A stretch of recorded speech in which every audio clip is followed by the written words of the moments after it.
Vamos começar falando sobre, né, queria entender, na verdade, qual que é a tua visão em relação a toda essa polêmica envolvendo esse follow-on da BRF e a relação da companhia com a Marfrig, porque no final das contas eu sei que isso é o que tem mais repercutido no setor, é o que tem causado aí muitas dúvidas, é o que tem impactado inclusive nos papéis. Então, qual que é a tua visão em relação a isso? Tá. Bom, vamos lá. O que eu tenho, dando o meu 1% de contribuição aí no tópico, no assunto, na discussão, né? Que isso não deixa de ser uma discussão, porque a discussão ela parte do princípio de se toda essa movimentação ela vem por conta de um risco de governança corporativa ou de uma movimentação societária saudável, uma movimentação natural, tá? A gente escreveu, inclusive, duas cartas abertas falando um pouco sobre esse episódio. A primeira era alertando desse risco lá atrás, um pouco, ou melhor, bem antes do follow-on ter realmente acontecido, e um pouco mais próximo, alguns dias antes de acontecer, ou melhor, depois que havia acontecido, no dia seguinte, eu fiz uma nova atualização sobre o meu parecer sobre isso. Na minha opinião, apesar inicialmente a gente não sabia se isso seria um problema, um risco societário, mas eu já acreditava que sim, tá? Um risco de governança no caso.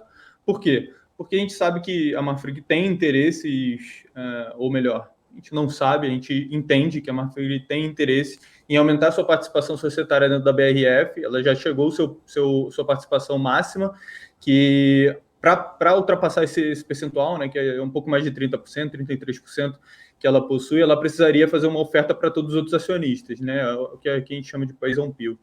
Só que, como essa oferta teria que ser num valor bem acima daquele de tela, então começou-se a criar alguns riscos, dado que a presença da BRF ou a participação deles dentro dentro da empresa começou a ficar bem relevante. Então, a gente chamou atenção para esse risco potencial dentro da empresa. Alguns dias depois, o follow-on saiu e saiu num preço bem abaixo daquele de tela. Então, dessa forma, com certeza, a Marfrig conseguiu aumentar seu percentual de exposição dentro da empresa, ou melhor, conseguiu aumentar seu valor financeiro dentro da empresa, mas o seu percentual de exposição a gente ainda não sabe, mas a própria Marfrig tranquilizou os investidores dizendo que não, ela não ultrapassaria daquele percentual inicialmente travado, então ela só teve a oportunidade de comprar um pouco mais de ações a um preço um pouco mais baixo. De qualquer forma, a gente viu que será que o que fica no questionamento, será que esse follow-on ele era realmente necessário, principalmente a um preço tão mais baixo que o preço de tela, o preço no mercado secundário?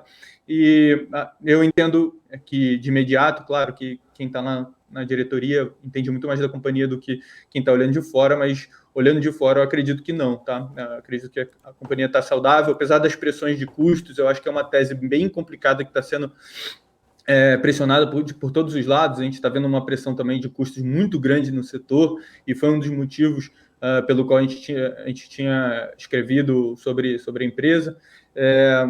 Mas, mesmo assim, mesmo com essa pressão de custo, isso não estava tão eminente, tá? Não estava tão evidente. Não sei se esse follow-on foi tão saudável e foi tão benéfico para os investidores minoritários, principalmente. Eu acho que foi mais maléfico, e acho que, com certeza, a forma com que as ações repercutiram ou se comportaram nos dias seguintes ao follow-on deixou bem claro que o mercado interpreta da mesma forma que eu, né? Que esse risco existe e que esse follow-on ele não veio tão a calhar, ele não veio tão bem quanto ele poderia ter vindo, né?